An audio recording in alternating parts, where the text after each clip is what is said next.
Hello and welcome everyone. In this lecture I would like to talk about, first of all, let's talk about the flow rate. I said that the flow rate could be 300, 500 and 800, and I'm going to say which value we use, when we use each value. First of all, when we check our device before connecting the patient to the device, we use the flow rate of 300. And when we make sure there's no alarms in the device, also we check this using the flow rate of 300.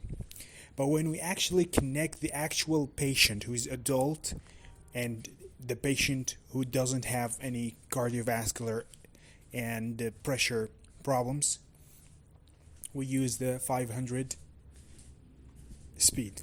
We use the 500 flow rate.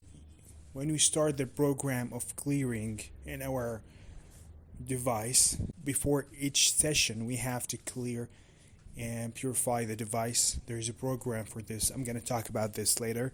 But we use the flow rate of 300 as well. As I mentioned before, the more the flow rate, the more the efficiency of my session. If we have a patient who is, for example, 70 kilogram and he has 6 liters of blood in his body, and the session of dialysis duration is of 4 hours, that means the circuit of blood would repeat itself 13 times. Okay, means the blood is going to go through the filter again and again for 13 times during the 4-hour session. The first one, the type of catheter, which was the type of catheter. Number 2, the diameter of catheter. And the second factor that I have to consider the speed of my blood pump, which is the situation of the patient. If it was cardiovascular patient, suffers with pressure problems, low pressure, I can of course increase the speed of the pump, and as well if it was a kid, for children, because the amount of blood in their body is already lower. And thirdly, and the type of filter. But in general, I could say the efficiency of my session would rely on 3 things: the speed of blood pump speed, more increase, the efficiency increase as well. The more increases, the efficiency would increase as well. And number 2, the dialysis flow rate and the high surface area dialyzer. For example, if, let's say in the case of a child, the flow rate that is suitable for these children is 300 milliliter per minute. Okay, because these children, as I said before, doesn't have much blood in his body as someone who's an adult. And for this reason, and also I have to use filter that is suitable for children as well. Now, let's talk about Na profile. I said I want to talk about this Na profile. Well, in the human body in general, it consists of 60% of water in general. Okay, this 60%, this amount of water in the body, 67% of it inside the cells, and 25% of it outside the cells, and 8% of it in the plasma. During the process of ultrafiltration, I pull the water from the plasma. Okay, and the body is going to take water from inside the cells, the water that is inside the cells, and bring it to the plasma to bring the balance back.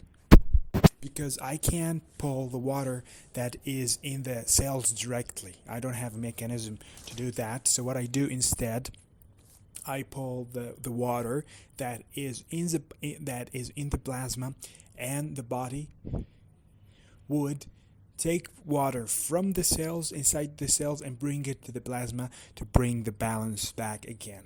And this is in the case of, they call it over volume, means the water, in the amount of water and fluids inside the patient is more than it should be. For this reason, you see the patient would come to the clinic, for example, with enlargement in his legs, because they are literally filled with water And this is, of course, this is actually hemodialysis could help him to through the process of ultrafiltration to get rid of this water that is stuck in his body more than the normal proportion.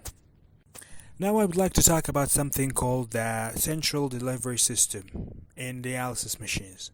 It's actually external unit to bring those concentration solution to the dialysis machines. They are usually in form of powder, and we add the RO water to it.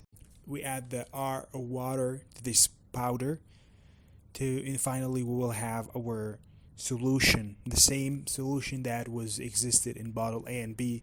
The concentration we talked about, the same thing, but actually it's a different way. This CDS, we talked about the central delivery system, will take the responsibility of distributing and mixing the water and the electrolytes to the device, and it contains a temperature measurement and conductivity measurement.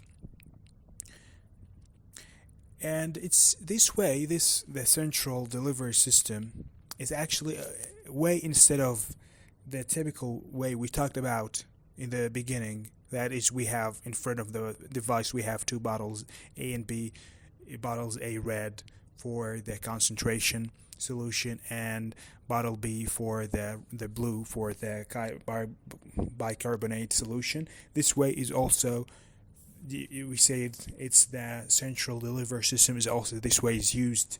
And there's also third way, which is the Bibag, which is a plastic baggage. I'm gonna try to put a big mixture of it that contains the bicarbonate of sodium.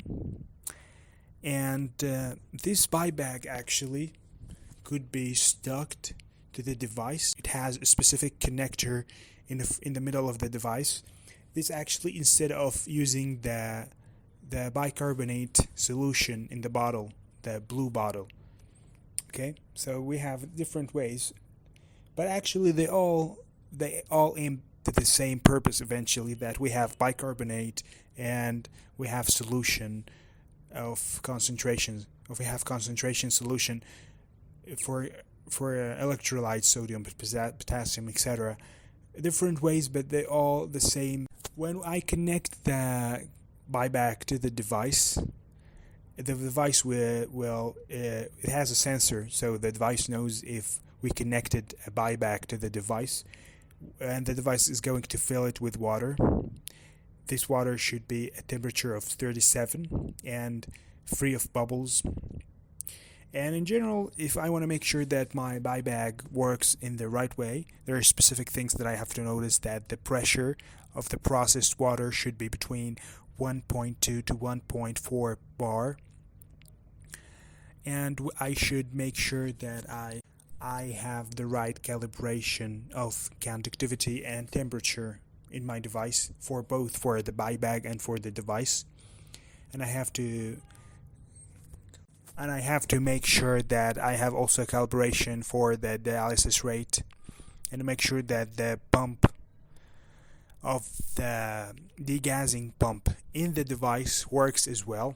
Probably I'm going to talk about the degassing pump when I talk about the hydraulic system and unit. It's very important. Probably God willing, I'm gonna make a video about this, the hydraulic system. And I have to make sure that I connect the Bibag to the device in the right way.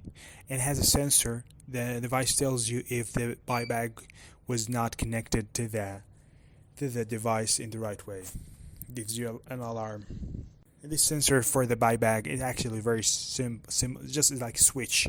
So when it's closed, so the switch would be pressed and the device would know that the Bibag was connected. Now, in general, every 12.5 seconds, the device would make a check on everything, especially pressures, and if there's any leakage, that of course can affect the pressures, the internal pressure, and that therefore the Bibag would stop and the device will give you alarm. If I want my Bibag to work in the right way. And even when I separate the patient from the device, I have to make sure that I turn the Bibag off. There's something called empty Bibag. It would be either no or yes, so I have to click it on yes, because if I want to take off the Bibag just right away suddenly, I would see there is a leakage of water, because the device, as I mentioned before, it filled the Bibag with water. So I have to tell the device before I take off the Bibag that I'm going to take it off, so it emptied of the water and stop filling it with water. In general, I'm going to tell you a few information about the Bibag. In general, the Bibag, actually, the capacity of it is about 650 gram, and it's enough for 6 hours of dialysis session, which means a session and a half, because 6 hours in average the session would be 4 hours. That is almost like a session and a half, and we could use it actually for multiple patients, but it's always for safety purposes to get rid of it for if we're gonna connect the new patient to the device. And we could storage this Bibag for about 2 years if it was closed. If it was closed, so there is no germs going to grow there if it was closed in the right way. If you're gonna storage it in the right way. And you're gonna ask, what's the purpose of the Bibag? What makes it better than the regular way of having the blue bottle of bicarbonate? Actually, it saves time, because if I want to take the powder of bicarbonate, then dissolve it in water, push it to the device, that takes time. But instead, I have already just a Bibag connected to the device. It gives me right away the bicarbonate, the concentration of bicarbonate that I want. And this is actually, you see, Bibags are used most commonly than the other ways that I mentioned. And thank you so much. I think in the next episode I would like to talk about the ultrafiltration menu and how we could count the amount of water inside the body by using a device called the body composition monitor. And probably that would be in the next video, because I'm trying not to make my videos long. Thank you so much for listening, and goodbye.